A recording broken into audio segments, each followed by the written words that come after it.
Et nous retrouvons à présent notre rendez-vous quotidien sur Radio J, la grande histoire des Juifs de France avec Christophe Dard. Tous les matins, nous revenons sur les épisodes importants, les dates marquantes, les grands destins des Juifs dans l'Hexagone. Alors après être entré dans l'Antiquité et avoir établi la présence des Juifs en Gaule romaine, nous nous dirigeons ce matin au 5e siècle. La Gaule romaine vit alors ces dernières années avec une série de grandes invasions qui vont aboutir à la chute de l'Empire romain et marquer le début du Moyen-Âge. Alors que le christianisme s'impose progressivement en Occident. Alors Christophe, j'ai une question pour commencer ce nouvel épisode. Question plutôt simple. Comment se passe l'entente entre les chrétiens et les juifs à cette époque ? Eh ben, elle se passe d'abord très bien, vous le savez, ou pas. On va justement l'apprendre ce matin que le christianisme est apparu au 1er siècle et jusqu'au début du 4e siècle, eh bien, les chrétiens sont persécutés dans l'Empire romain, ce qui n'empêche pas leur expansion. Et à partir de 313, eh bien là, ça évolue puisque un empereur, Constantin, se convertit au christianisme et l'édit de Milan, eh bien, marque la fin des persécutions. Vers la fin du 4e siècle, le christianisme devient même la religion officielle de l'Empire, mais cela n'empêche pas, malgré cette expansion rapide, une bonne entente avec les Juifs qui, on le disait hier, étaient déjà très bien implantés, notamment en Gaule romaine. Et plusieurs témoignages d'ailleurs le démontrent. Et oui, en 449, par exemple, les Juifs vont assister aux obsèques de l'archevêque d'Arles, Saint-Hilaire. On y récite même en pleurant les élégies hébraïques. Et puis toujours à Arles, beaucoup plus tard, au début du 6e siècle, une partie des murailles est confiée aux Juifs lorsque la ville, qui appartient au peuple barbare des Visigoths, est assiégée par les Francs. Ces Francs qui, vous le savez, vont fonder la dynastie des Mérovingiens. Et puis aussi un autre peuple, lors de ce siège d'Arles, les Burgondes. Et les Juifs sont donc bien implantés et trouvent en Gaule, progressivement conquise par Clovis et les Mérovingiens suite à la chute de l'Empire romain, une terre d'accueil. Pourtant, dans la chrétienté, l'antijudaïsme est très fort. Oui, les Juifs sont en fait accusés d'avoir assassiné un Jésus. Et par exemple, au 4e siècle, eh bien, Saint Augustin, l'un des 4 pères de l'Église latine, écrit par exemple qu'il ne faut pas tuer les Juifs, mais les condamner à la dispersion et à l'humiliation en signe de victoire de l'Église sur la synagogue. Et effectivement, à partir de là, eh bien, plusieurs conciles, vous savez, qui réunissent la plupart des hautes autorités de l'Église, eh bien, sont organisés par les chrétiens et adoptent eh bien, des mesures contre les Juifs. Le concile d'Elvire, par exemple, présenté comme le plus ancien synode catholique dont les canons nous sont parvenus, eh bien, s'est tenu dans un quartier de Grenade en Espagne en 305 ou 306 et traite de la vie interne de l'Église et adopte des mesures anti-juives. Et oui, il proscrit lui entre autres les mariages avec des non-chrétiens et condamne l'étroite fréquentation des Juifs. Et les femmes chrétiennes n'ont pas le droit d'épouser des Juifs sauf en cas de conversion. Les Juifs n'ont pas le droit d'accueillir à leur table des chrétiens, qu'ils soient laïcs ou prêtres, et ils ne peuvent pas avoir d'épouses chrétiennes.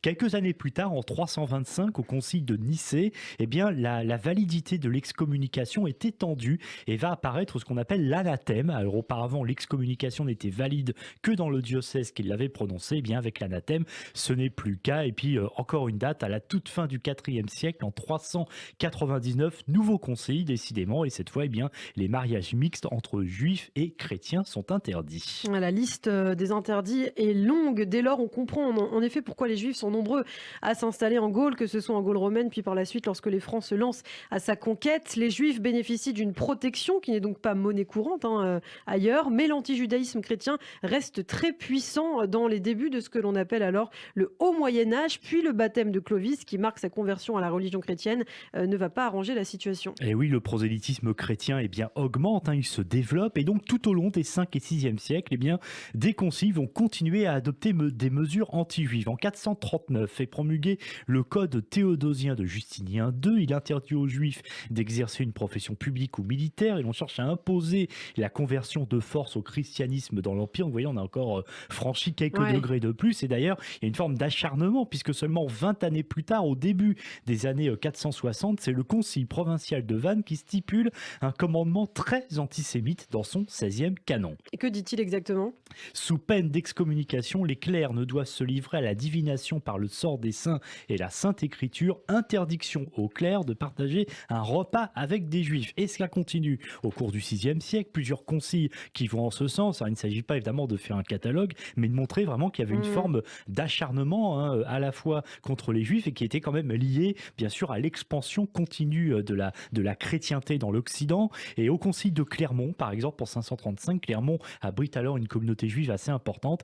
Eh bien, les Juifs sont déclarés exclus des emplois publics et 3 ans plus tard, au concile d'Orléans, les mariages mixtes sont interdits. Au concile tenu dans ce qu'on appelle la Narbonne visigothique en 589, on va interdire aux Juifs de conduire leurs morts en chantant des psaumes. Mais si les conciles se multiplient et proclament des mesures anti-juives, ces dernières ne sont pas toujours très appliquées. En témoignent les nombreuses synagogues quand même construites à cette époque, à Marseille, à Arles, à Narbonne, mais aussi à Clermont, Orléans, Paris et Bordeaux. Et oui, il y a une forme de résistance qui s'installe et effectivement cela n'empêche pas l'expansion du judaïsme, notamment en termes architecturaux. Des textes mentionnent cela.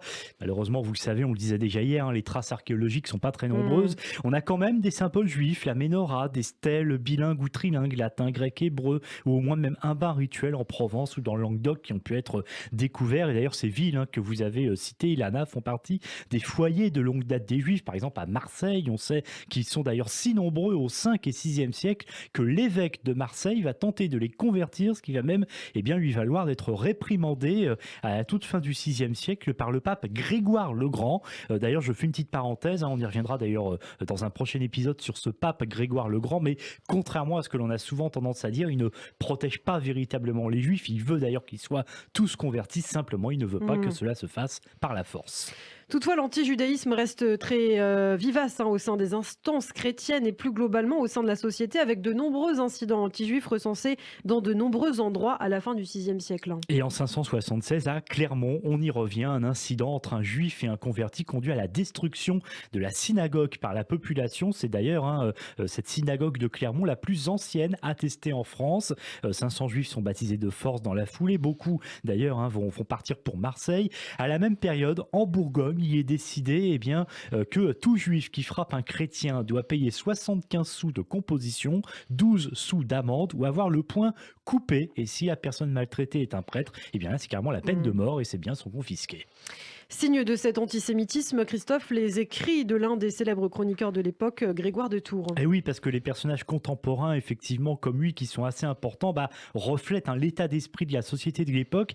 Et écoutez bien, c'était donc dans l'histoire des Francs, Grégoire de Tours qui écrit, je cite, « Tout chrétien, clerc ou laïque, doit s'abstenir de prendre part au banquet des Juifs. Ces derniers, ne mangeant pas des mêmes aliments que les chrétiens, il est indigne et sacrilège que les chrétiens touchent à leur nourriture. Les mets que nous prenons avec la permission de l'apôtre sont jugés immondes par les Juifs. Un chrétien se montre donc l'inférieur d'un Juif s'il s'assujettit à manger des plats que ce dernier lui présente et si d'autre part le Juif repousse avec mépris la nourriture en usage. » C'est quand même assez violent et évidemment le moins que l'on puisse dire c'est que les décisions prises par les rois mérovingiens encouragent l'antisémitisme et les violences. Oui, d'ailleurs il convient de rappeler que ce qu'on peut appeler la France à l'époque ou plutôt la Gaule effectivement est vraiment morcelée. En fait les rois mérovingiens, souvent il y en a plusieurs pour tout un ensemble, c'est très fragmenté, très morcelé. Ce qu'on appelle la France véritablement se construira que très progressivement et pendant très longtemps le territoire sera souvent divisé. Et effectivement le roi des Francs par exemple Chilpéric Ier va établir